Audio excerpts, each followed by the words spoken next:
بسم اللہ الرحمن الرحیم۔ ہر طرح کی تعریف اور حمد و ثنا اللہ تعالیٰ ہی کے لیے ہے اور لاکھوں کروڑوں درود و سلام اللہ کے حبیب حضرت محمد مصطفیٰ صلی اللہ علیہ وآلہ وسلم کی ذات اقدس پر۔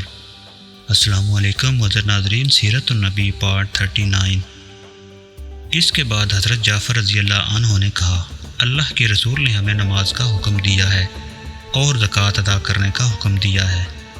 اس وقت حضرت عمر بن عاص نے نجاشی کو بھڑکانے کے لیے اس سے کہا، یہ لوگ ابن مریم یعنی عیسیٰ علیہ السلام کے بارے میں آپ سے مختلف عقیدہ رکھتے ہیں، یہ انہیں اللہ کا بیٹا نہیں مانتے۔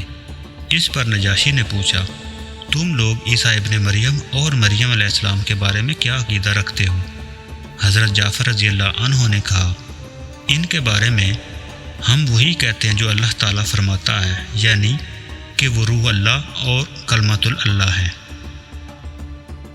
اور کماری مریم کے بطن سے پیدا ہوئے ہیں۔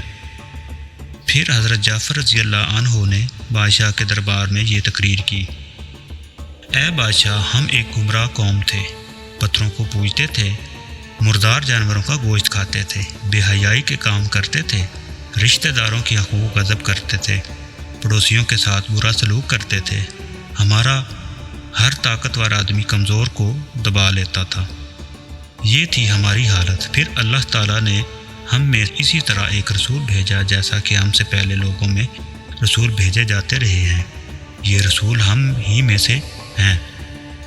ہم ان کا حسب نسب، ان کی سچائی اور پاک دامنی اچھی طرح جانتے ہیں۔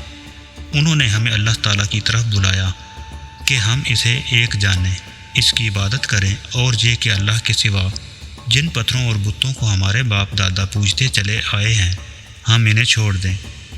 انہوں نے ہمیں حکم دیا کہ ہم اللہ تعالیٰ کی عبادت کریں، نماز پڑھیں، زکوٰۃ دیں، روزے رکھیں۔ انہوں نے ہمیں سچ بولنے، امانت پوری کرنے، رشتہ داروں کی خبر گیری کرنے، پڑوسیوں سے اچھا سلوک کرنے، برائیوں اور خون بہانے سے بچنے اور بدکاری سے دور رہنے کا حکم دیا۔ اسی طرح گندی باتیں کرنے، یتیموں کو مال کھانے اور گھروں میں بیٹھنے والی عورتوں پر تہمت لگانے سے منع فرمایا۔ ہم نے ان کی تصدیق کی، ان پر ایمان لائے اور جو تعلیمات وہ لے کر آئے ان کی پیروی کی۔ بس اس بات پر ہماری قوم ہماری دشمن بن گئی تاکہ ہمیں پھر پتھروں کی پوجا پر مجبور کر سکے۔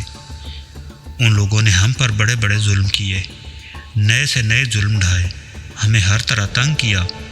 آخر کار جب ان کا ظلم حد سے بڑھ گیا اور یہ ہمارے دین کے راستے میں رکاوٹ بن گئے تو ہم آپ کی سرزمین کی طرف نکل پڑے۔ ہم نے دوسروں کے مقابلے میں آپ کو پسند کیا۔ ہم تو یہاں یہ امید لے کر آئے ہیں کہ آپ کے ملک میں ہم پر ظلم نہیں ہوگا۔ حضرت جعفر رضی اللہ عنہ کی یہ تقریر سن کر نجاشی نے کہا، کیا آپ کے پاس اپنے نبی پر آنے والی وحی کا کچھ حصہ موجود ہے؟ ہاں، موجود ہے، جواب میں حضرت جعفر رضی اللہ عنہ بولے، وہ مجھے پڑھ کر سنائیں۔ نجاشی بولا۔ اس پر انہوں نے قرآن کریم سے سورہ مریم کی چند ابتدائی آیات پڑھی۔ آیات سن کر نجاشی اور اس کے درباریوں کی آنکھوں میں آنسو آ گئے۔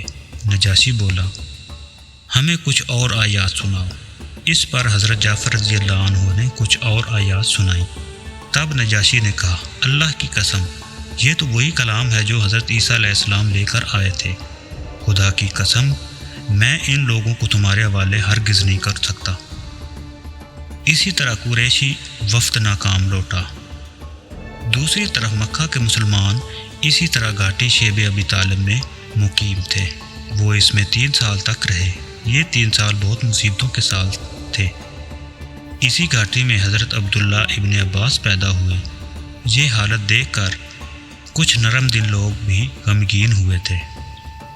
ایسے لوگ کچھ کھانا پینا ان حضرات تک کسی نہ کسی طرح پہنچا دیا کرتے۔ ایسے میں اللہ تعالیٰ نے آپ صلی اللہ علیہ وسلم کو اطلاع دی کہ قریش کے لکھے ہوئے معاہدے کو دیمک نے چاٹ لیا ہے۔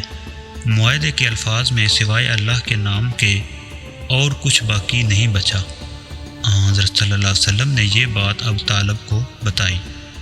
ابو طالب فوراً گئے اور قریش کے لوگوں سے کہا، تمہارے عہد نامے کو دیمک نے چاٹ لیا ہے اور یہ خبر مجھے میرے بھتیجے نے دی ہے۔ اس معاہدے پر صرف اللہ کا نام باقی رہ گیا ہے۔ اگر بات اسی طرح ہے جیسا کہ میرے بھتیجے نے بتایا ہے تو معاملہ ختم ہو جاتا ہے، لیکن اگر تم اب بھی باز نہ آئے تو پھر سن لو، اللہ کی قسم جب تک ہم میں آخری آدمی بھی باقی ہے اس وقت تک ہم محمد صلی اللہ علیہ وسلم کو تمہارے حوالے نہیں کریں گے۔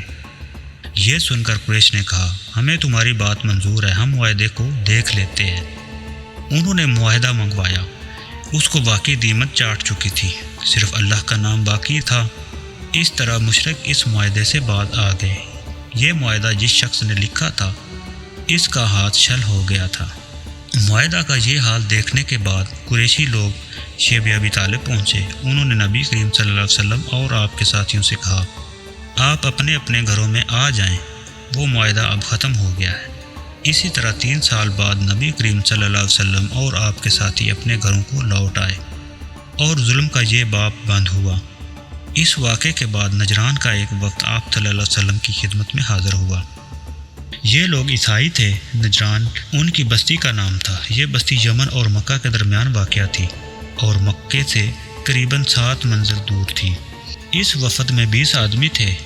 نبی کریم صلی اللہ علیہ وسلم کے بارے میں انہیں ان مہاجرین سے معلوم ہوا تھا جو مکہ سے ہجرت کر کے حبشہ چلے گئے تھے۔ حضرت صلی اللہ علیہ وسلم اس وقت حرم میں تھے۔ یہ لوگ آپ کے سامنے بیٹھ گئے۔ ادھر قریش مکہ بھی آس پاس بیٹھے تھے۔ انہوں نے اپنے کان آپ صلی اللہ علیہ وسلم اور اس وفد کی بات چیت کی طرف لگا دیے۔